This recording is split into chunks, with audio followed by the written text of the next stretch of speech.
Assalamualaikum. Hurmatlı el-jurt, hurmatlı tuğanlarım. Barımızdardı bugünkü Allah Taala'nın buyurup nasip etken Oroza günüңүздөр менен куттуктаймын. Orozоңуздар kabul olsun. Allah Taala'nın barımızga tinçlik versin. Elibizge, jurtubuzga, mamleketibizge tinçlik verip ынтымак versin. Kuday buyursa bardıq meseleler, bardıq жақсы өйдөгү маселелердин бардыгы жакшыраак болуп чечилет. Эч кандай ушу орозо күнүндө, орозо маалында бири-бирибизге акарат айтып, жаман сөз айткандан алыс болойлу. Мен ушун силерге чакырам, урматтуу эл-журт. Урматтуу аксакалдарым, урматтуу эл-журт. Сиздердин бул жерге чогулганыңыздарды мен 2 күн алдын айткамын. Şu elleri çoğultkula, koşam жерине барып, эл менен жолугуп, элге өзүбүздүн ой тилегибизди, максатыбызды жеткизип айтып берейин деп атай келип отурам. Мына апаны отургузуп койгулачы. Апаны отургузуп койгулачы. Стол барбы? Ошондуктан кел. Болду, акыр. Ошондуктан азыр узурбабай, алыстагылар жакыныраак келип туруп алыңыздар. Мен бир сөз айтып берейин. Андан кийин урматтуу туугандар, менде суроолоруңарды бересиңер. Мен эч качан өзгөнүн элинде тартипсиздикти, жамандыкты көргөн эмесмин. Ар дайым эл ушул жерде тартиптүү болуп жүргөн, маданияттуу болуп жүргөн, ар дайым эл ушул жерде бири-бирин угуп, жана маселени чечип жүргөн. Биз бири-бирибизге душман эмеспиз, дагы мырза айтайын. Мен эле көрүп атам, 1-5-6 жаш балдар чыгып алып туруп өзүнчө мындай агрессивдүү болгондорун. Мен силерге суранам, урматтуу туугандарым. Урматтуу туугандарым, эл-журтум. Сабырдуу болуңуздар. Мен баарын айтып силерге түшүндүрүп берем. Анан суроолоруңуз болсо бересиздер, атай келди мен силер менен жолугайын деп. Ошон үчүн мен жооп беремин, эч жака кетпеймин. Акыркы суроолорго жооп бергиче ушул жерде турамын силер менен. Аны угуп туруңуздар. Урматтуу тууган, балдар, сен мындайраак турбайсыңар.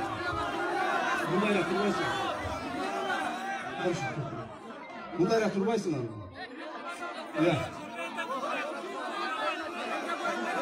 Урматтуу туугандар, otur.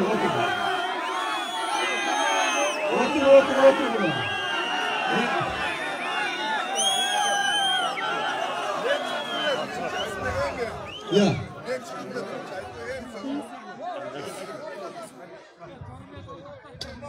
Urmatlı, sizni biz koldap çöldürüyoruz.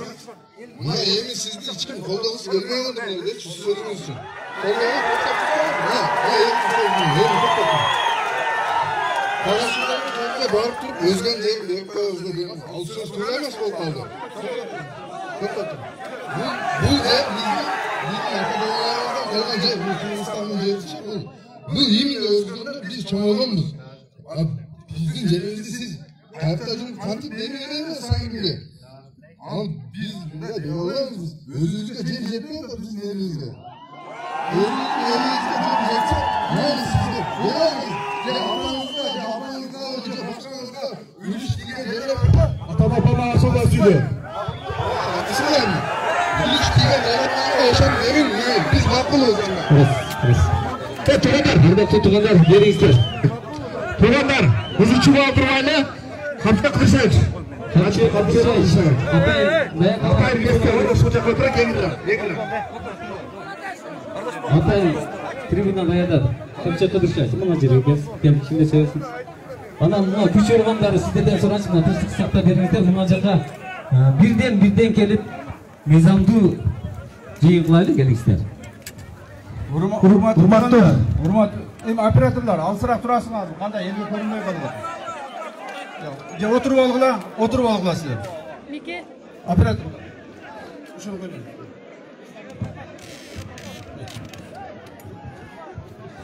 Урматтуу курсаттыктар.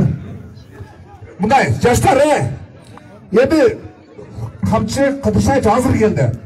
Эми строны берде бирден берели ызылдабайчы. Çin aytqanda, operatorlar, Çin aytqanda sizlerçi. Jana bizden tur aytdı. Sizler şu an türlü gedesizler. Ağzına tutup termile, yakında olasınlar. Jana Çin aytqanda bir inanın katkan joksыңар. Жынысқын арқыға. Артырақ жүріп алуға, бұғасыңар, осыдан жақында оlasыңар. Артырақ жүріп алуға, сұреді, сұрадық. El görsün, el görsün. Çin arqaға da, ne? Sana bir yoğunluq тұрып alыңар осы жерде. Алды тосалып, таңдылмасыңар. El үшін жерде бұларды күнден сұраулар берездеп келді. Барғар операторлар көтіріп алып, келіп тұрасыңар бетке. Тынчылық туғандар. Geldiğinizde tuğanlar. Rasmi başlayın. Atayın dayatalgan alıp barıcı var. Mirlan Mırzaga mikrofon uzatam. Kezek-kezeginin iriyetimin жақшына kakıp ziyinde ötkürüp. Izı çıkaldırmanızlar tuğanlar. Bu maçada жазылған insanlar gelip жазылыңızlar, жазылelekler. Oşular gana başlap süyleyli. Tuğanlar gelingizler. Mirlan Mırza gel. Jiyit altar. Assalamu alaikum hurmatli jamoat. Hamshiraga, hamshirlashish. Rahmat kelganingizga. Hurmatli jamoat. Birinchi o'g'ali. Tinch bo'lingizlar, suranish. Bizning menen cho'g'ilish bitib qoladi da hozir. Mayli narsalar o'qilmay, bitmay, chechilmay qoladi hozir. Birinchi so'zni bereli. Andan keyin bizning bu joqda jana söyleshmadik bile. Жоқ, biz sözgö çakıra turgan aqsaqallar жазып алганбыз biz. Tinch talapты koyup, kısqa nusqa qılıp, sonunu ötközeli dep söyleshmedik bile. Rahmat, ruxsat sizga. Daha bir jolu hurmatlı Menzut, hurmatlı Kuşap. Daha bir koyayım. Tinchlanыңыздар, tartipni saqtаңыздар. Hech qanday bu yerde qaysil bir dengelde biri-birine düşman adamlar söyleşip otgan жоқ. Bu yerde 20-30 adam qiyqirib otgan bolsa, 100 adam, 1000 adam qiyqirib otsa, meni dağı 100 000 деген миллиондаған адамдар қолдап тұрған. Так, ошондуктан давайте мында тынчтанып, тартипте өткүзөйлү. Аксакалдарды сыйлайды мына жердеги аксакалдарыбыз отурат. Дагы бир жолу айтайын. Орузо маалында жақшы жаман сөз айтышпайлы, айтпаңыздар. Мен Құда қаласа, Алла Таалам насip etsin, buyursun ушуга сиздерге жаман айтпай, жақшы сөзүм менен гана келип айтып кетейин деген үмүтүм бар. Ошону туура түшүнүңүздөр. Дагы бир жолу айтайын сиздерге.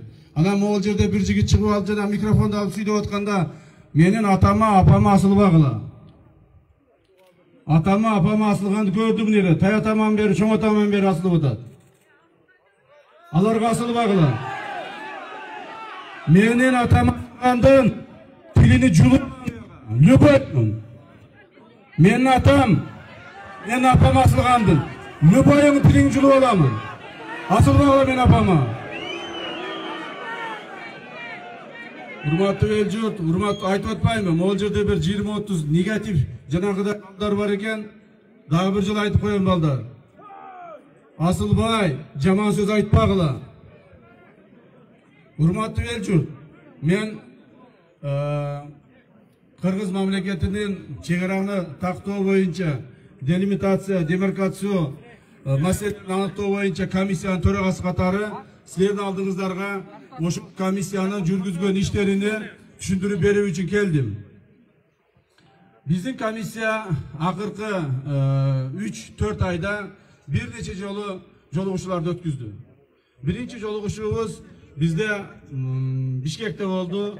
Бишкекте болгон жолугушууда Кыргыз-Өзбек мамилелери аркылуу жолугушууда Өзбек республикасынын делегациясы өздөрүнүн делегациянын составы менен 30-40 адам келип Бишкекте 2 күн турушуп, анан протокол кол коюп кеттик.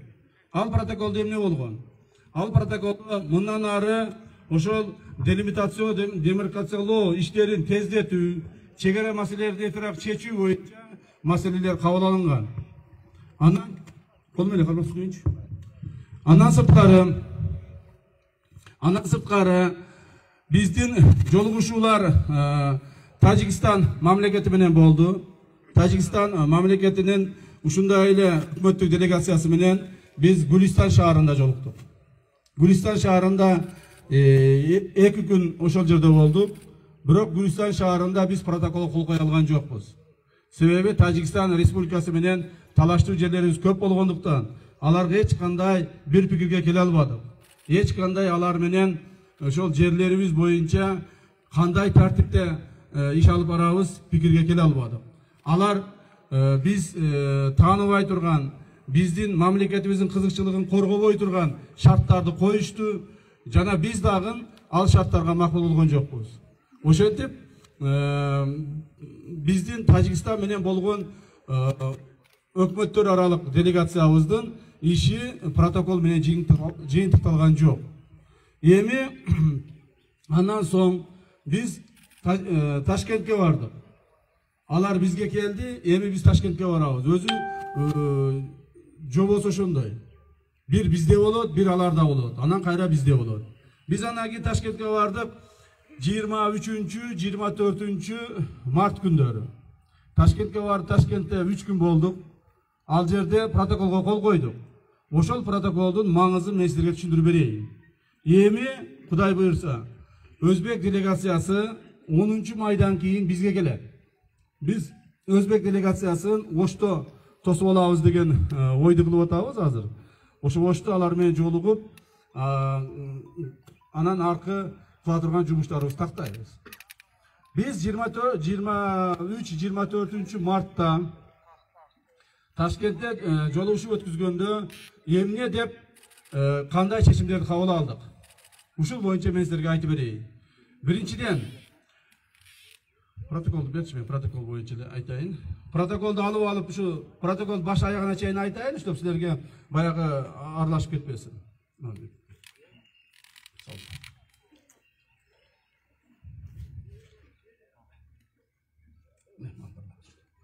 Так, протокол номер 34.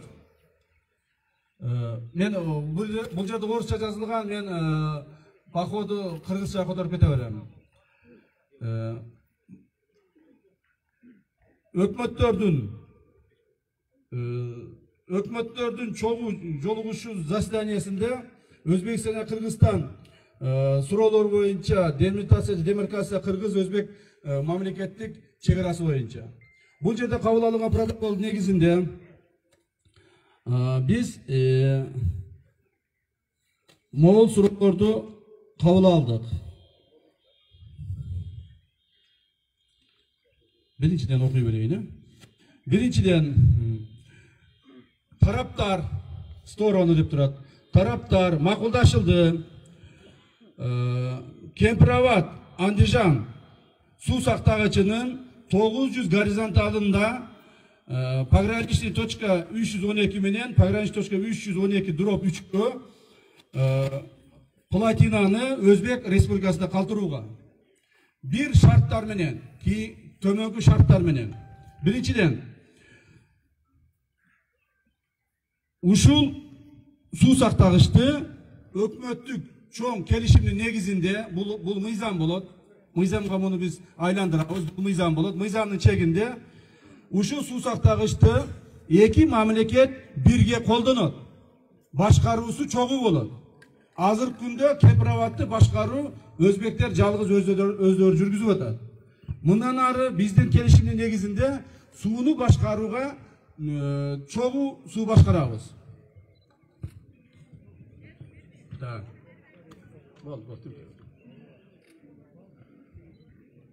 Так, себеби өзүңүздөр билесиздер, 900 горизонтал деген бул эгерде биздин ошол Кемпирабад суу сактагычыбыз толо турган болсо 980 деген горизонталга жетет экен.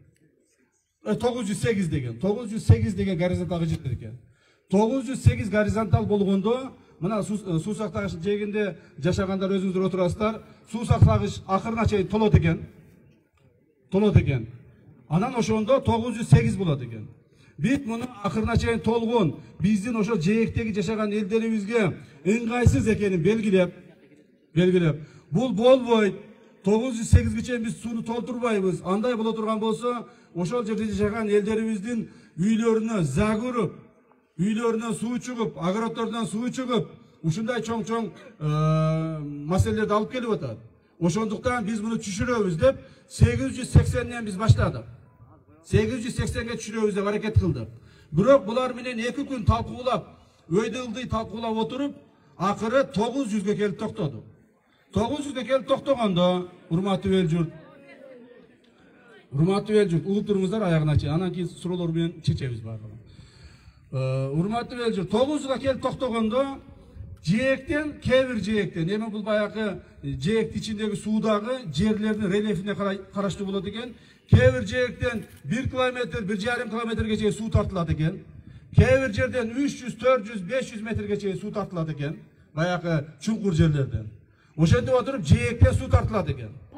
Ошол жээктен тартылган сууну биз эсептеп отура турган болсок, баягыдай суу толгондо үйлөргө зак болуп, үйлөрдүн ичинен огороддордон суу чыгып, жанагыдай дренаждар толгон маселе ушул менен чечилет экен. Ошондуктан биз ушул 900'dan өтүп кетпеш үчүн, 900'dan бул көбүрөөк булар көтөрүп жибербеш үчүн атайын биргелешкен башкаруу системасын киргиздик. То есть компроводдо биздин кыргыздардын жана өзбектердин ошону башкарып текшерип отура турган адамдары отурушат. Бул мыйзамга кирет. Мыйзам чегинде. Анан кийин экинчи шарты. Эгерде биз ушуну жасасак, эгерде биз ушуну жасай турган болсок, экинчи шарты бар. Экинчи шартты койдук. Өзбек тараптан кыргыз мамлекетинин граждандарына толук бойдон сууга колдонууга мүмкүнчүлүк берилди. Доступ к воде дейт. То есть толук мүмкүнчүлүк берилди. Бул эмне деген мүмкүнчүлүктөр? Бул деген малды сугарса болот. Угуп турбайсыңарбы эми? Угуп турбайсыңар, мен кабыл алыңа. Урматтуу эл журт. Тугуп тургула. Мен азыр дагы токтоп тургула. Мен угуп турбайсыңар, биз кабыл алынган чечимдерди силерге жеткизейли. Анан кийин сүйлөшөбүз. Туруп тургула. Экинчиси эмне болот? Экинчиси урматтуугандар. Бул адамдар толук бойдон сууга түшө алат, суудан малды сугара алат, полив кыла алат, балык тута алат. То есть бардык ушул маселелер булар дагы мыйзам кире турган болду. Бул эки. Үчүнчүсү угуп тургула эми. Эми укпайсыңарбы эми, уят эмесми эми, маданият болуп тургулады. Үчүнчүсү, урматтуу эл журт, үчүнчү шартыбыз болду. Баягы водохранилище чекесине, баягы 900'га түшкөндөн кийин, водохранилище чекесине эч кандай баягы зым тартуу, решетке коюу деген болбойт деп мыйзамга киргизип атабыз. Так. Эми төртүнчүсү Өзбекстандан дагы дополнительно биз алып атабыз 900'га түшкөндөн кийин 908'де чаша толгондо биздин 5725 гектар жерибизди ээлейт экен. Толгондо. А 900'ga түшүргөнүбүздө 4400'дө ээлейт экен. Бул эми азырынча приблизительный. Муну жанында барып өлчөп, анан кийин такташат гектарына чейин. Так, 5700 деп коеюн. Толгондо 5700'дү ээлейт экен. Түшкөндө 4400'дө ээлейт экен. 900'ga түшкөндө. Ошондо 1300 жээктерден 1300 гектар бизге жер калат экен. Ошо калган жээктерде калган жерлерди жергиликтүү бийлик органдары ошол айыл өкмөттөр менен кошо аны өзүңүздөр карайсыздар. Буга дагы кошумча ошол 1300 гектар жерге кошумча Андижан областынын Өзгөн району менен жана Сузак району менен чектешкен жерден 1000 гектар жерди компенсацияга алайлы деп атабыз. Так, ушундай шарт менен. Анын 500 гектарын мына Өзгөн районуна берип атабыз. Ана Кызылдын жогор жагында жанагы билесиздер. Ташакурдан. Анан ар жагын жанагы 500 гектарын Сузак районуна берип атабыз. Себеби дегенде өзбектердин границасы азыр үйдөн чыксаң эле прям алдыңа границасы тартылып турат да, зымдары. ошол эл жашаган жерден границаны отводить алысыраак жылдырыш үчүн 500 гектарын Сузак районуна берип атабыз. 500 гектарын Өзгөн районуна берип атабыз. Бул ушул шарттар менен, бул шарттар болду. Эми кийинкиси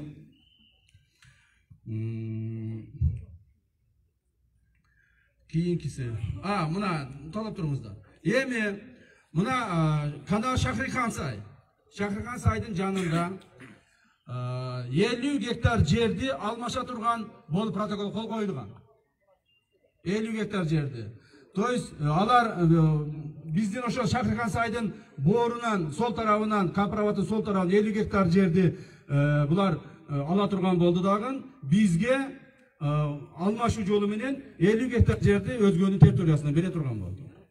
Бирок муну мен дагы бир жолу айтып коеюн, бул боюнча дагы маселе бар.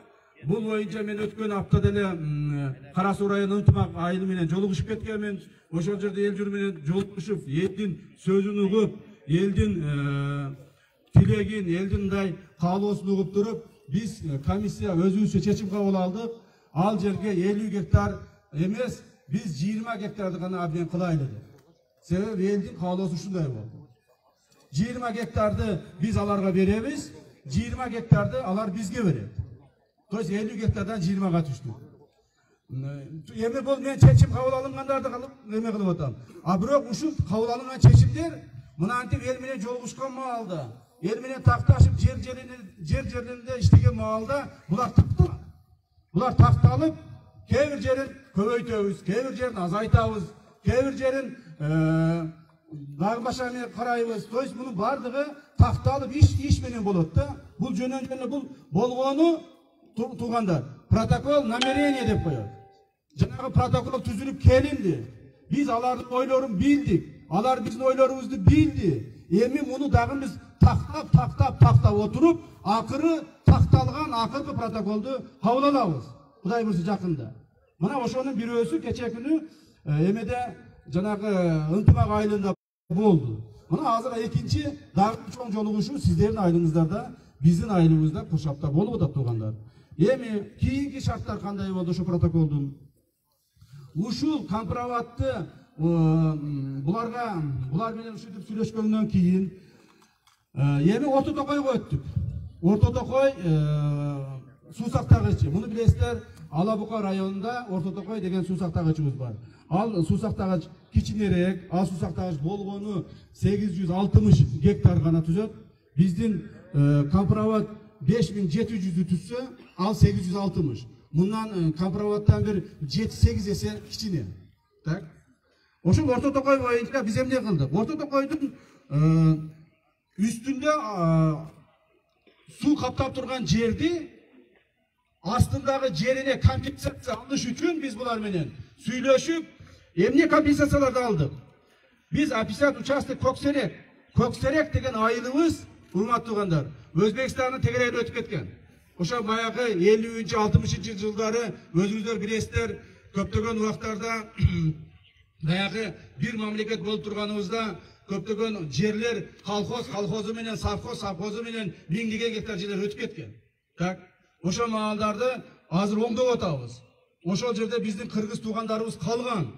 Ошолор азыр же бизде эмес, же аларда эмес, орто жолдо баягы көз жашын төгүшүп, кыйналышып, азап тозокту көрүп атышат. Алар бизге документ алып келип көрсөтүп атат. Бул биздин жерибизди.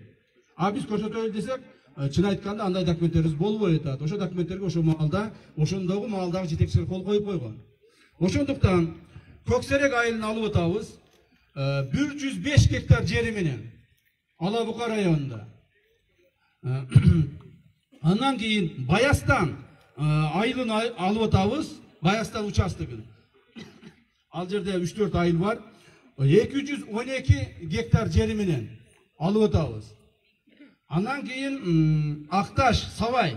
Мына өзүбүздүн Кара Суунун Акташ, Савайда ушул жерде Кара Суу шаарынан 10 гектар жерди ошо өзбектер берсе экен, жанагы очистный сооружениеге деп бир 10 жылдан бери сурап жүрүшөт, 15 жылдан бери. Алар бербей жүрөт. Жок, бербейбиз деп. Прям булардын баягы зымы биздин зым тору, чегара зым тору. Биздин жанагы өткөн железнодорожный путтан темир жолубуздун боюна сайылып калган. Так, ошол жерди, ошол зымторду артка кайтарайлы, артка жылдырайлы деп туруп, Кара Суудан, Акташтан 100 гектар жерди алып атабыз. Суулуу баягы пахта эгилип жүргөн жер. Ошол эменин эсебинен, баягы Орто Токой водохранилищеси эсебинен 100 гектар жерди алып атабыз. Так, эми андан сырткары Уңгартоо билесиздер, Уңгартоо боюнча дагы өтө чоң чатактар көп болду. Өзбекстан мамлекети менен мындан 2 жыл мурда эле Уңгартоону алабыкканы жери боюнча Кудай сактасын, Кудай тобо кылдым, бир чоң жаңжал чыгып кетейин деген. Ошондо мен өзүм дагы баргам, бул жактан жүздөгөн балдарды алып барып, ошол жерде ошол чегарачылар менен өзбек солдаттары менен тирешип туруп, акыры аналар 2 күндөн кийин кайра кетишкен. Ошондо Уңгартоо маселеси көтөрүлгөн. Уңгартоо айтат, биздики дейт, биздин булар документальный буларга өтүп кеткен, бирок ал эл журт, ошол жердеги эл журт, аксылыктар бардыгы Уңгартоо биздики деп эсептейт. Биз дагы ошентип эсептейбиз туугандар. Ушуну эми документальный кылып туруп, бир жолу биздики кылып, баягы жаңжалы жок өткүзүп алыш үчүн биз ушул жерге киргиздик, Уңгартоону дагы өзүбүзгө Кудай кааласа өткүзүп алдык.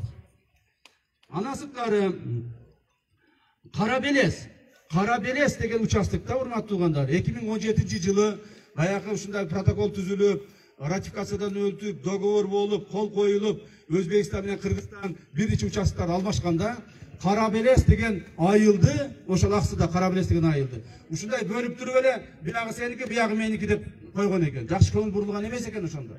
Ошол айылдын элдери бизге ыйлап, келе берип, ай мен участогум биякта калып кетти, менин үйүм биякта калып кетти деп зардап келе бергенден биз суранып жүрүп, чоң сүйлөшүүлөрдү кылып суранып жүрүп, Кара Белести ушул жерге киргиздик. Айылыбызды бөлбөйбүз.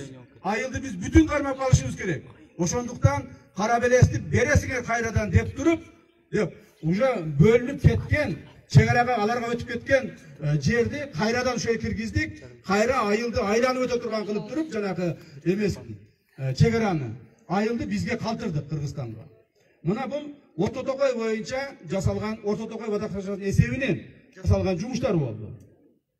Андан кийин Гавасайдан, урматтуу туугандар, биз 8000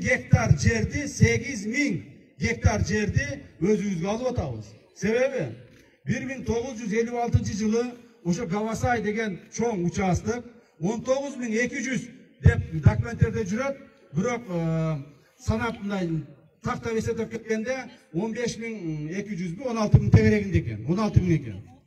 Тактап келгенде. Ошонун 8000 биз кайра алып атабыз. Эмне үчүн? 1956-жылы биздин ошол жердеги 1-май деген совхоз эл менен ушинтип чогулуп отуруп, биз налог төлөй албай калдык. Бул жерге налог төлөй албайбыз. Көчтүн, баягы налогтун акчасын бере албайбыз. Андан көрө жерибизди өткүзүп беребиз деп чечим чыгарышып, жерди Өзбекстанга өткүзүп беришет. Анан аны райондон, райсоветтен бекитишет, барып облус советтен бекитишет, барып жогорку советтен бекитишет, ошентип Өзбекстанга өткүзүп берет. 19200 деп документте жазылып калган, бирок 16000 гектар жерди Өзбекстанга өткүзүп берет. Ошол жерде биздин 5 айыл кошулуп өтүп кетет. Гавасайда. Бүгүнкү күндө 5 айыл ошол кыргыздар, жаллан кыргыздар жашаган 5 айыл документальный тигилердике болуп турат. Ошон үчүн биз аны дагы өзүгө өткүзүп алдык. Ошол жерде билесиздер, 2-3 жолу автоматтар атылып, элдер баягы жайлоого койлорун алып чыкса, малдарын алып чыкса, ошол жерден пограничтер келип алып, бул биздин жер, алып кеткиле деп автоматтар менен атышкан күндөр болгон. Ошолор жок болуш үчүн элде ошол жерде жашаган 5 айылга жайлоосун, жерини, кыштоосун алып бериш үчүн ошол жерден 8000 гектар жерди алдык. 8000 гектар жерди эмне үчүн алдык биз? Эмненин эсебинен алдык?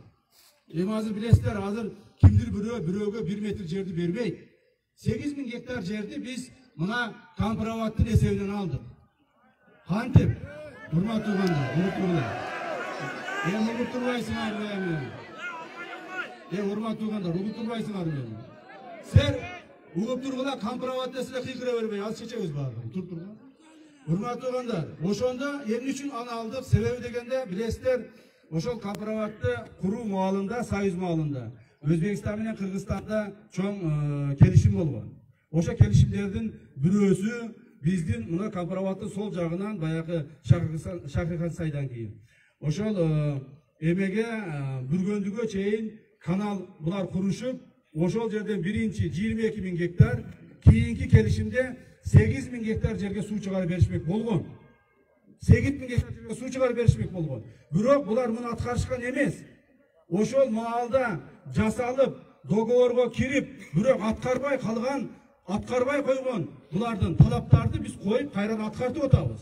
Мына ошонун эсебинен биз айтып атабыз, 8 000 гектарды силер бизге суу чыгарып бербей койдуңар. Демек, ошонун ордуна бизге 8 000 гектар жерди Кавасайдан бересиңер деп атабыз. Булар айтып атат, биз 8 000 гектар жер силерден алган эмеспиз. Биз жөн эле суу чыгарып беребиз дегенбиз. Силердин эле жериңерге 8 000 бере албайбыз. Деп ошентип биз менен талаш тартыш болуп, 2-3 күн алар менен өйдүлдүй болуп, жакшы жаман айтышып олдуруп, акыры буларды биз көндүрдүк. Булар айтты, биз деле канал кылып берейин деди. Макул, ошондой кылбай кылган каналды азыркы кылып берейли деди. Анан биз өзүбүздүн специалисттер менен сүйлөшсөк, азыркы күндө ал жака каналды куруштун кереги жок экен. Себеби дегенде, ал маалда жер бош экен. Жер бош экен, ал маалда мүмкүнчүлүк бар экен, курса болот экен. Азыр жерлердин бардыгы жанагы занят болуп калган. Азыркы күндө каналды куруштун актуалдуулугу уже кетиптир. Так, ошондо курулса курулуп калат эле, азыр куруштун кереги жок экен. Ошондуктан булар айтат, биз каналды куруп беребиз дейт. Биз айтабыз, жок. Бизге каналдын азыр кереги жок. Ошо каналдын ордуна бизге 8 000 гектар жер бересиңер деп булар менен талашып, тартышып отуруп, акыр ошого көндүрдүк. Себеби турганда, ошол жерде деле мына силерге окшогон ак көз, кара көз кыргыздын апалары, аталары өмүр бою силер айткандай ал жерде дагы кылымдардан бери ушу кыргыздар жашап келатат. Ошолордун көз жашын көрсөңөр, алардын ыйдап келип бизге жалынып, жалбарып суранганын, жаш келиндердин ыйдаганын көрсөңөр, силер дагы ушундай, мен ойлойм, ушундай кылат элеңер деп. Ошон үчүн 8 000 гектар жерди биз ушул каналдын эсебинен, сол жээкте курулуучу каналдын эсебинен Кавасайдан 5 айылга кыштоо, жайыт кылып 5 айылга жерин алып бердик. Так, ошону сүйлөштүк.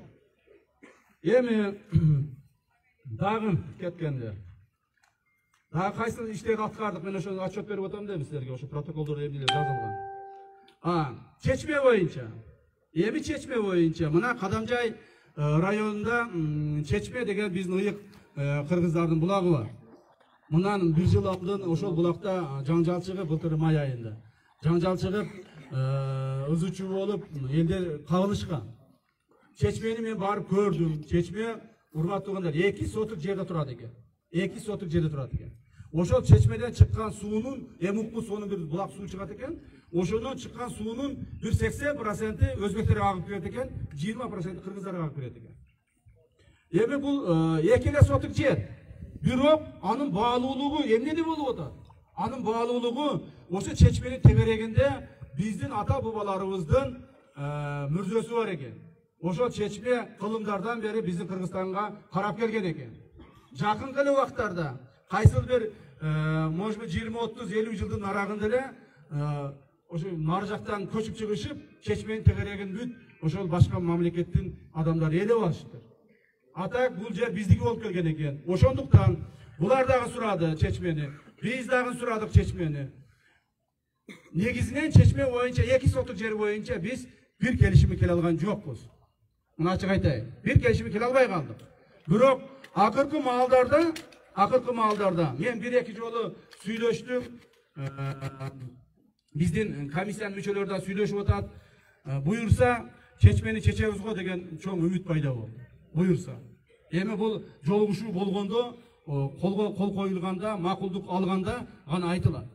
Ошондон азыр муну аяныча айта албаймын. Чечме азырынча 2 гана сотук жер общего пользования, то есть чогуу колдонобуз деп гана калтырып койдук азырынча. Эми ал жерде жок, муну бүгүн чечпесек андай болот, мындай болот деп уруш талаш кылып атат. Себеби көптөгөн мына жерлерди алып атканбыз. Эми экинчи эмне кылдык? Андан кийинки ушул протоколго жазылгандарды айтып берейин. Экинчи 1 апрелден баштап Сок анклавын билесиздер. Биздин территорияда ортосунда жайгашып калган Сок анклавы. Сок анклавына кайтпас жана өтүкчү деген биздин постторду ачуу. Постторду ачканда кандай болот? Ал жерде постторду ачканда, урматтуу туугандар, бул адамдардын гана өтүш үчүн, жеңил машинелердин гана өтүш үчүн жана микроавтобустардын 20 местага чейин гана адамды отургузуп өткүзүш үчүн. Ал жерден грузовойлор өтпөйт. Анан ал жерден ушобу буларга эми ошол Сокто жашаган элдерге шарт түзүп берейли. Эми биз эки эл Өзбекстан менен Кыргызстан азыр жакшы мамиледе болуп атабыз. Бири-бирибиз менен мындай бир алар айтканды биз жасап берип, биз айтканды алар жасап берип ынтымак болойлу деген максатта ал жерде мына өтүп туруш үчүн гана биз ошо эки пост ачтык. Кайтпас менен өтүкчүнү. Өтүп туруш үчүн гана. Муну кээ бирлер айтып беришти, ошол жерден Сокко коридор бериптир, жерибизди берип бериптир деп. Андай эмес туугандар. Андай эмес. Ал жерде азырынча КПП деп коет баягы өткөрмө пункттарын ачып койдук. Азырынча. Өтүп атышат, ошол эле. Эч кандай жер, эч кандай жол эч кимге берилген жок. Андан сырткары пункт пропускалардан эми Өзбекстан менен Кыргызстан жакшы болуп аткандан кийин ушундан пайдаланып, мына биздин урматтуу президенттерибиз Садыр Нуркожоевич Жапаров менен Шавкат Миромонович Мирзиев чогулуп сүйлөшүп, анан ошонун негизинде мына биз ишти баштаганбыз да. Эми ошонун негизинде мындай болду туугандар. Биз кээ бир постторду, пункт пропускаларды ачайын деп атабыз. Машиналарга, чоң машиналарга бардык элге ачык кылып пункттарды ачайын деп атабыз Өзбекстан менен. Кантип? Кайсы пункттарды? Биринчиден Кара сууну ачабыз. Ошо келишимге келдик. Кара сууда. Билесиздер, Кара суун жаап салган, көпүрлөрүн алып жаап салган. Кара сууну ачабыз. Экинчиден Беговатты ачабыз, мына Сузактын Атабеков айыл өкмөтүнөн. Беговатты ачабыз. Андан келгенде эле мына Ынтымакты ачабыз Кара суудан. То есть эми өзгөдү айланып өтүп, мына Куршапты айланып өтүп, мына ол жерде көрүп атасыздар канчалаган чоңдогон мындай көптөгөн мындай авариялар болуп атат, адамдарга зыян келип атат, машиналар жолго батпай кетти, кыйналып атат. Ошондо эгер түз ачып кое турган болсок, мүмкүн ушул азыркы поток кичине бир азайып калат. Кичине азайып, жолдорубуз да бошоп калат. Ошо түз ачуу жолун сүйлөштүк. Андан сырткары Кеңсайды сүйлөшүп атабыз. Бул Кеңсай Бүргөндүдө, мына эмедеги Нокен Шамалды сайдагы ошол Наманган облусунан жалаң Кеңсай пункту ачып атабыз. Ошол жерден эмелер өтүп чыгат. Жанагы жер жемиштер, тияк-бияктар чыгат. Ошолорду чыгара турган чоң пункт ачып атабыз. Так. Андан сырткары Сейдикум пунктун ачып атабыз. Бул адамдар өтүш үчүн гана, мына базар көргөндөн тигел Арсланбабка туристтер барыш үчүн. Алар бардыгы жабылып калган азыр.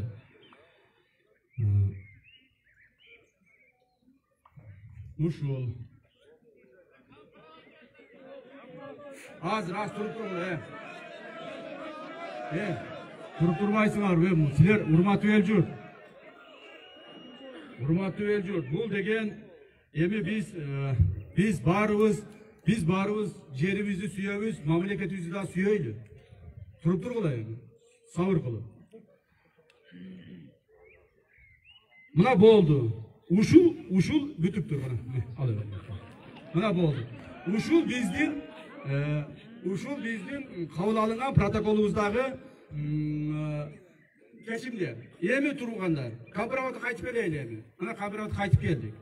Кабыроваттан булар бизге 5700 жерибизди ээлеп, суу менен ээлеп, анан ошонун 4127 гектарын ошол маалда бизге берген экен. Ошол маалда. Менен кайсы айылдар болуп калды, ошону айтып берейин силерге. Mına Көктала, Кадамжай районунан, Баткен облусунан 758 гектар жерди алыптыр компромат эсебинен. Гүлбүйөн, Кадамжайский районунан 255 гектар жерди алыптыр. Ал жерлерде азыр чоң-чоң айылдар, эл журт жашап отурташып калган айылдар. Араван районунан Эсенбай дейт, пахта үчүн ошол участоктон, ошол айылдан 148 гектар жер беришиптир. Нокен районунан, Жалал-Абад облусунан Ынтымак, Үчкөргөндөн 1088 гектар жерди бериптир. Бул деген баягы Ош-Бишкек жолу менен кетип атканда Нокенге киргениңиздерде азыркы Ош-Бишкек жолу дагы, мурда ошо Өзбекстанда болгон экен. Компроматтын эсебинен бизге өткүзүп берген экен муну. Угуп турбайсыңарбы эми? Өткүзүп берген экен. Так, эми урматтуу туугандар. Жаш балдар, жотургулачы, пожалуйста. Эми андан кийин Аксы районунан урматтуу туугандар, ошол компроматтын 4127 гектар жери каерден берилген сиздерге мен айтып атам, ошо билип алыңыздар деп атам. Силерге гана керек, компромат боюнча сөз жүрүп атат. Кандай керек эмес сизге? Кандай керек эмес? Баарыбызга керек. Бул мамлекеттин иши, бул баарыбызга керек. Так, Аксы районунан урматтуу туугандар, аэропорт, Аксы район аэропорту. Ошол жерден Кербен шаарын билесиздер. Кербен шаары аэропорттон 401 гектар жерди ушул компромат эсебинен биз алганбыз. Биздин жер болду. Участок Жетиген деген участок бар, ошол эле жерде Аксыда 113 гектар жер. Участок Падышатада 5 гектар жер. Участок Соготто 52 гектар жер. Ал эми Алабукада, урматтуу туугандар, Алабука районунан Ажек деген участок бар, Чуста. 1307 гектар жерди алган экенбиз. Ошентип олтуруп, биз компроматтын эсебинен 9 чоң участокты алыппыз, бардыгы биригип 4127 гектар. Эми мындай болуп атат. Мен мындай көрүп атам азыр. Силердин мындай эмеңерди, оюңарды, мен дагы жанагыдай түрүп адаммын да. Жөн эле келип робот келип сүйлөп аткан жок да бияка, туурабы? Түрүп адаммын, баарын сезип турам, билип турам. Мен асмандан түшкөн же бир өмүр бою чоң болуп жүргөн адам эмесмин. Силердин араңарда өскөн, силерге окшогон дыйкандын 11 баланын арасында өскөн жигитмин. Так, ошол мен атам дагы бая бир бала айтып кетти го, атаңыз апаңыз деп. Мен атам дагы өмүр бою дыйкан болуп 11 баланы чеке пешне тери менен өстүргөн. Апам 11 баланы төрөп баатырене болгон. Ошондуктан мен аларга сөз тийгизгим келбейт. Ошон үчүн силердин оюңарды, урматтуу туугандар, урматтуу эл журт, мен билип, сезип турам. Компроматты бербейбиз, ушул ойдан калсын деп атасыңар, туурабы? Эми угуп тургула. Токтоп. Эми угуп тургула. Урматтуу эл журт, макул, мен ушул силердин Куршап элинин, Куршап жергесинин ушул каалоосун биз четке кага албайбыз. Себеби туугандар, биз сиздерге окшогон, силер шайлаган, силер алып келген, Алла Тааланын буйругу менен сиздер алып келген бийликпиз биз. Биз аспандан түшкөн бийлик эмеспиз. Же биз болсо бир басып алган бийлик эмеспиз. Силер бизди өзүңөр алып келгенсиңер. Ошондуктан урматтуу туугандар, элдин талабы, элдин бүгүнкү күндөгү суроосу биз үчүн эң негизги талап. Компроматты бербейбиз дедиңерби? Компроматты бербейбиз. Болду. Мына. Эми компроматты бербеш үчүн утургула. Компроматты мына мен макул болдум. Комиссиянын, мамлекеттик комиссиянын төрагасы катары. Компроматты ушул бойдан калтырабыз. Азыркы бойдон. Компроматтын үстүнү жана граница кылып, ушу граница силердики деп Өзбекстанга өткүзүп бербейбиз. Так. Эми калган иштерибизди биз Аксыда, Алабукада, Баткенде уланта берейлиби? Же токтотуп коелуби? Уланта берейли, туурабы? Мына бул. Эми урматтуу туугандар, бул маселени эмне үчүн мен айтып атам? Мындайда компроматты бербеш чечилдиби? Чечилди, туурабы? Компроматты бербеш чечилди, болду. Эми компромат боюнча мен бир эки маселе айтып берейин силерге. Так, bunu uqib qo'yingizlar. El aytib atabı bermeymiz deb. Значит bermeymiz. Bu sizlerдің жеріңер, bu біздің жерimiz, elimizdin жери. Компроваттың эми ашыққасы, bunun қатасы туғандар. Қачақ болған.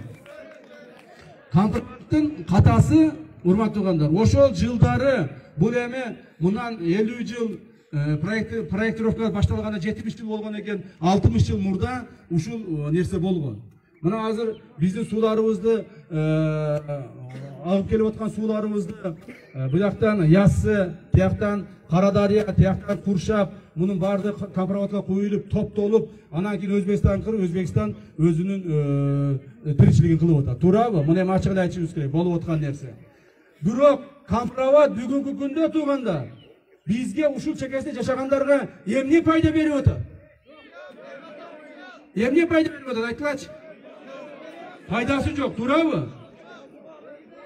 Пайда берген жок бизге. Эми мына 50 жылдан бери угуп тургуңуздар. Мен эми муну экономикалык жагын айтып атамын. Астындагы жерди же пайдалана албайбыз, же үстүндөгү сууга иштерсе кура албайбыз. Экономикалык жагын айтып атамын. Бизге пайдасы жок болуп атат. 50 жылдан бери ушинтип келатабыз. Эми дагы 50 жыл, эми дагы 100 жыл ушинтип турушу мүмкүн. Башка эмне кылабыз? Айткылачы. Бул нерсе угуп тургула. Угуп тургула, эми укпайсыңарбы эми? Сөзгө конок бересиңерби жокпу? Эми мындан ары туугандар, ушу бойдан калтырабыз, ушу бойдан дагы деле тура берет. Мейли тура берсин. Мейли тура берсин. Так, эми биз эмне кылабыз? Биздин азыр күндө Кудай буйруса чоң-чоң пландарыбыз бар. Ошо компроваттын мына силер айтып аткан жер бар, астында, суунун астында. Бирок анын 4127 гектарын алып койгонбуз, 1300 гектар жерибиз турат ошол жерде дагы.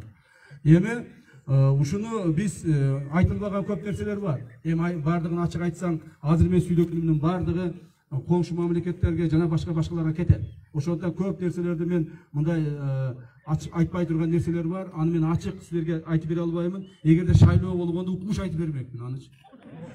Азыр шайлоо эмес. Же мен бир оппозицияда болгондо, же бир жанагыдай бир иштебегенде укмуш айтып бермекмин. Бирок мен бир нерсени айтайын. Мына бизде Яссы дарыясы. Яссы дарыясы туугандар. Биздин мурда эле Союз маалында проектиси бар экен. Азыр ошону биз дагы даярдап атабыз, кайрадан алып чыктык. Жаңы техникаларды киргизейин деп аракет кылып атабыз. Кыргыз боты гипрозор менен. Ушул Яссы дарыясын жогору жактан аркыбетке ыргытканга.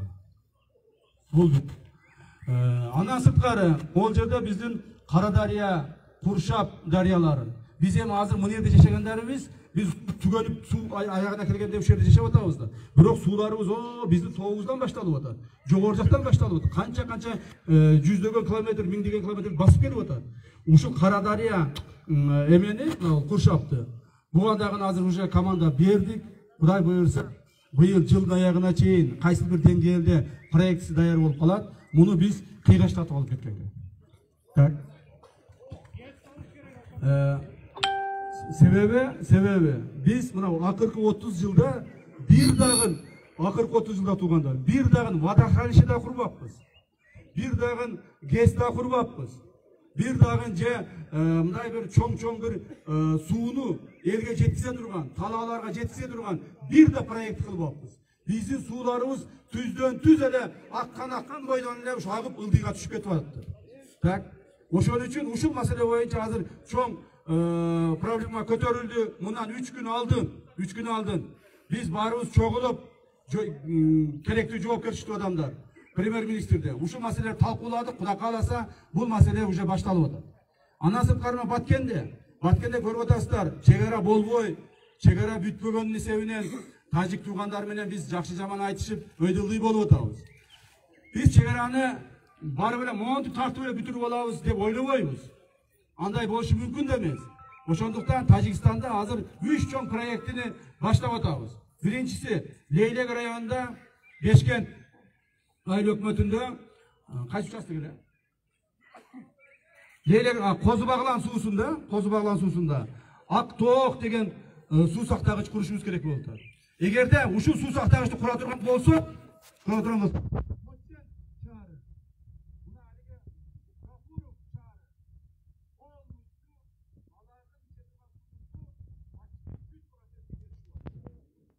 болса ошолорго баарын коюп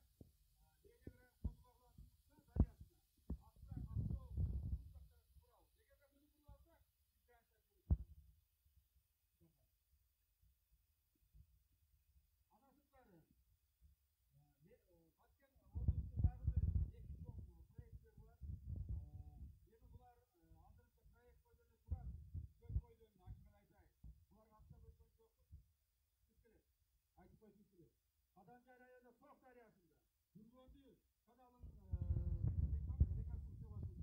Oşonda Gürgön gibi soğuk suyu var. Anasıkları Bakken rayonunda Sok Deryası'nda Teketekilik kanalın kuru boyunca nağın dolgorları var. Buna kulak dolgor boyunca en negizgi mesele iki mesele alınıp başlandı. Bu birinci Canlı boyunca, ikinci Zeynep rayonunдағы Aksoğuk suyu başladı.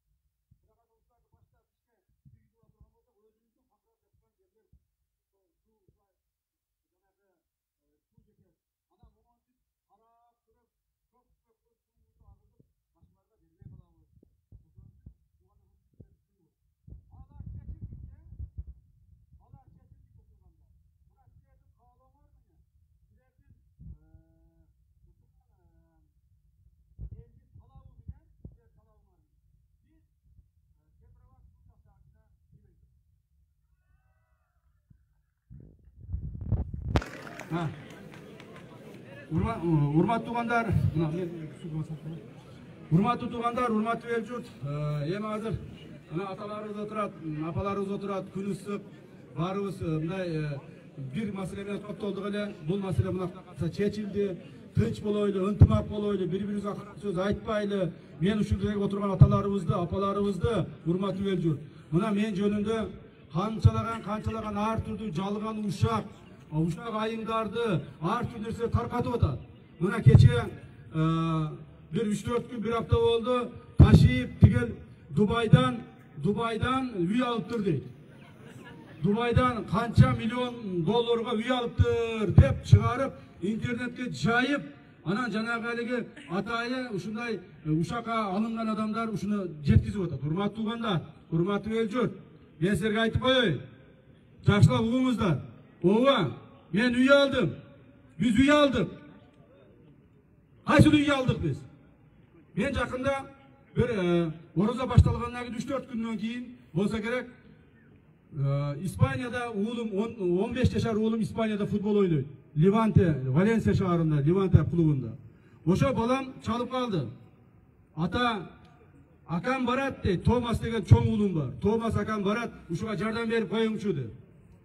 Emne olup ketти eкен деп кыжалат болуп, ben balaga kıjalat bolосун. 2 saatte kelip kaldı. Emne oldu balam desem, al özü Жалал Абад şaharında жашайт. Emne oldu balam desem aytat, biz deyt. Maga ötkönde bir çay içip oturgan aytıp koydu bile. Rossiyada bir adam çalıp bir jaranыбыз Rossiyaga barıp oşol jerde üy alabыз dep, üy bülösü менен köçüp barıp işlep, ana oşolda 3 emdүү balalı boluptur. 3 em bala turap. Dagı dele üy jok eкен. Oşoğlu üy alıp berбейсиңерби, jardan berбейсиңерби dep bir adam çıktı de. Oşolu çay içip oturup ele aytıp koydu mele. Görse bular kulağına ilip algan eken, keliptir. Ata, men kiçineke inim, ekinci balam Moka degen. Üçüncü balam oşol Emirhan. Üçөөбүз акча топтоп, oşolorga üy alıp bereyil dep atabыз. Kiçine akçabız jetpey atat, akça veriңizçi dep surap keliptir. Mına bul Taşbulak Ayıl Ökmötünün Ынтымак деген участкасында Жалал Абад шаарынын чекесинде турат. Anan aytты, makul jardan bereyин. Emne kılasыңар? Al aytпады, üy alabыз деп kaldı. Emne kılasыңар? Desem aytты, üy alabыз. Kандай üy alasың? Sen üyün var go desem, uşul siz aytқан adamga üy alıp bereyil dep atabыз. Al adamlar men Rossiyaga çalıp baylanıştık, süйлөштүк. Üy alsаңар köçüp kelebиз деп atat. Uşunu köçürüp kelip koyoyunчu, şu Orozo maalında dep baldarım uşu suranıp gelişti. Boluptur dep, alar men da jardan berdim. Oşentip 2,5 milyon so'mga köp balалы үйгө 3 em төрөгөн bir uy бүлөгө uy alып berишti. Muna ушул үйдү айтып атса керек туганда. Ушул үйдү айтып атса керек. Başka tuğanlar, menin eş yerde, uğup durumuzlar, başka menin eş yerde, çet ülkede, çet yerde bir kirpiçim yok. Kirpiçim olsa, ona Oroz Oğuz'un aytıp atan mağa buyurmasın. Oşol uşak çıkarganlardan özüne buyursun oşol, alıp alsın oşol. Hurmatlı tuğanlar, hurmatlı mevcut. Benim tevler oylap atsa gerek, bilige gelip özgörüp ketti de. Biz özgöre turgan uaktan ötüp kettik. Bizim tamırımız, bizim kanımız, bizim jürögümüz el dep kalgan, ayağına çeyin el dep bolat tuğanda. Oşonçan hiç kıçarat bolboğulu. Her bir kılgan işimizdi, her bir kılgan hareketimizdi el üçün yaşayımız. El üçün kılavuz. Ana buna cerdi satıverdi, suunu satıverdi, tigini kılıverdi. Alanda emez. Hiç kimge biz muhtaç emezmiz. Bir gana biz elimizge, mamleketimizge muhtaçmız tuğandarım. Oşonduktan janagı uşak ayın çıkarganlar, janagı jönle жерден adamga көз сыйпагандар, ушунdan жок дегенде ушул bir Oroza маалында этият болсок. Мына жерде бирөө чыгып айтып атат, Таятаңдын жери, Чоңотаңдын жери деп тугандарым. Менин Таятам, Чоңотам, атам, апам бардыгы ел арасынан чыккан адамдар. Мен чоң болуп бир түшүп калган жокмун. Ошондуктан менин ата-энемдерге, туган уругума, жақындарыма söz тигизбесеңиздер деп мен суранамын силерден. Рахмат барыңыздарга. Сурооңуздар болсо жооп берейин. Рахмат.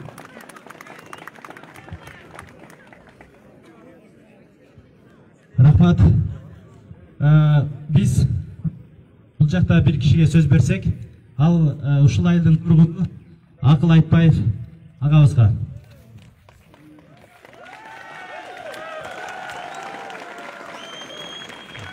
Assalamu alaikum, atalar, ağalar, inler, özel kardeşler, dostlar, ayestar. Benim adım Akıl, familiyam Айтбаев. Ben Kamçıya Kıdırşayıç menen çoğuş degen barыңızдар bilesizler. Kamçıya Kıdırşayıç özü aytıp жүрөт, men sizni 2 жолу министрдин орунбасары кылганмын деп. Туура. 2 жолу жолдомо берип, указ чыгартырып, 2 жолу министрдин орунбасары кылып дайындатып, экөөбүз 2 жыл чогуу иштегенбиз. Аңызга рахмат, Камчыя Кыдыршайыч. Мен элге ачыгын айтып коеюн деп атам. Андан тышкары Камчыя Кыдыршайычтын бир тууган инеси Шайырбек деген бар. Аны менен Бишкекте башкаруу академиясында жана президенттин алдындагы башкаруу академиясында чогуу окуп калып, азыр үй бүлөбүз менен катышып жүрөбүз. Мен бул маселе козголгондо, Кемпирабад маселеси козголгондо, ушуну баардыгын окуп билип, жана видеолорду көргөндөн кийин мен да жүрөгүм ооруп, кантип ушул биздин ата-бабаларыбыз жашаган жер, алардын изи калган жер, мен өзүм туулуп өскөн жер, башка мамлекетке өтүп кетет деп чыдабай, мен Камчыя Кыдыршайычка барып жол айын деп аракет кылдым. Камчыя Кыдыршайыч барсам эсен киргизбей эткен, арыз жазып ишти, арыз жаздым, күттүм, болбоду. Араз Шайырбек элиңизге чыктым. Өзүңүз айтмакчы, мен айтып кой Камчыя Кыдыршайычка Кемпирабад боюнча жабыл сүйлөшө турган иштер бар деп. Анан убакытсы болуп айтат, тиги бул деп дагы актап. Анан чыдабастан 18 апрель күнү Кыргызстан калкыма кайрылуу деп туруп, кайрылуу жазып туруп, бардык социалдык тармактарга жайыттым. Ал жак бул жака баарына тараттым. 19 апрель күнү Next TV деген телевизор чыгып калды, Кудай жалап жаны менин кайрылуумду окуп калышкан экен. Ошол жерден барып айттым, бул жерди бергенге болбойт деп. Азыр эми бизде кече мурда күнү жыйын өткөн, Камчыя Кыдыршайыч. Биз сизди 28 апрелде күтүп атканбыз. Себеби муну сиздин комиссиядагы мүчөлөр баары ошол жерде айтып түшүндүрүшүп, 10 күн мөөнөт сурашып, элдер 3 күн деп, анан 5 күнгө токтогонбуз. 28 апрель күнү ошол Кемпирабадтын жээгинде келип отчет бере турган болуп, биз ошол күнгө күттүк эле. Эрте келип калдыңыз, эрте келгенде дагы азыр маселени болду, калды деп айтып атасыз. Рахмат сизге. Эми да бир маселе, сизден бир эске ала турган. Ошол жанагы Өзбекстанга Кемпирабадтын дамбасынын жарымы биздин Кыргызстандын аймагында турат. Жарымы. Азыр эле мына сиз келгенге чейин элдер чыгып сүйлөп турсун деп мүмкүнчүлүк бердик эле. Абдыразак Маматмусаев деген агабыз чыкты мына. Мен ошол Кемпирабад суу сакташын курулганда мен ошол жакта иштегенмин. Ошол кезде 2 ГЭС курулган деп айтты. Мен жанына келип азыр сурадым. 2 ГЭС кайсы жакта десек, жанагы Кыргызстандын жарымында экен. Демек, баягы союз бузулгандагы келишимдер боюнча кимдин аймагында эмне курулган болсо союз учурунда ошолордун менчиги болуп эсептелет. Ошон үчүн ошол 2 ГЭС боюнча маселе коюш керек анда, Камчыбек Кыдыршаевич. Калган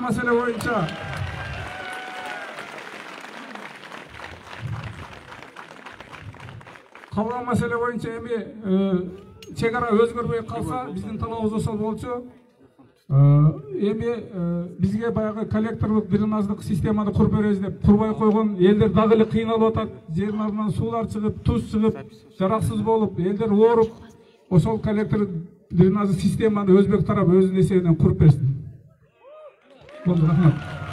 Эми туугандар, негизги маселе чечилди. Ушу менен жыйынтыктайлы. Суроо жооптун кереги жок болуп калды. Туурабы? Мындай рахмат сизге. Акылказак, рахмат. Акылказак туура айтты. Мени менен чогуу МЧСте чогуу иштеген Акылказак мен өзүм кадырым кылып алып жүрдүм эле. Өзү менен бир аз чоңураак агам деп коем. Урматтуу эл журт, эми мына ысыкта отурабыз. Орозо күнүндө бири-бирибизди кыйнай бербөйлү, негизги маселе чечилди, баардык маселе каралды. Бир аксакалыбыз дуа кылса, ошонун негизинде анан кийин биз жыйынтыктасак, уруксат берсеңиздер. Рахмат.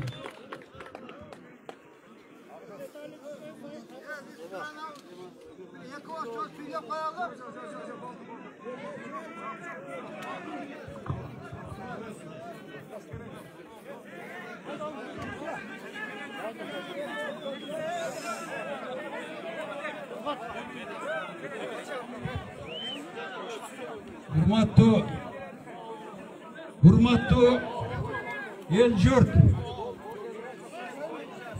Men Özgön rayonunun Ardagerler Kengesinin töragası Ergesip Kanıbek. Men sizlerden kulunuzdarmın. Şu Kurşap rayonunda 5 yıl hizmet kılganım. Men mınal жерден Tokater jerini aytıp koyayım, köp süylebeymin. Vardınızlar, çerçadınızlar. Mına Tokater yerin Kamçıbek Kıdırşayev aytты. Yen uşunu kütüp durganlar. Rahmat. Talıkmastan iştep hizmet kılmataslar. Amin. Amin.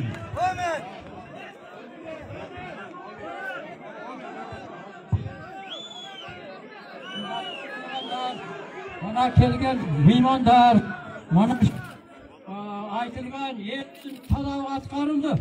Xudo xahlasa Kamçıbek Kıdırşayev aytgan sözünün qaytmasa gerek dep oylayman. Xudo xahlasa yer yurt aman bolsun, tinch bolsun, daima eli yurti aman bolsun, bardığın işleri iyilikli bo'laversin. Amin. Allohu akbar. Amin.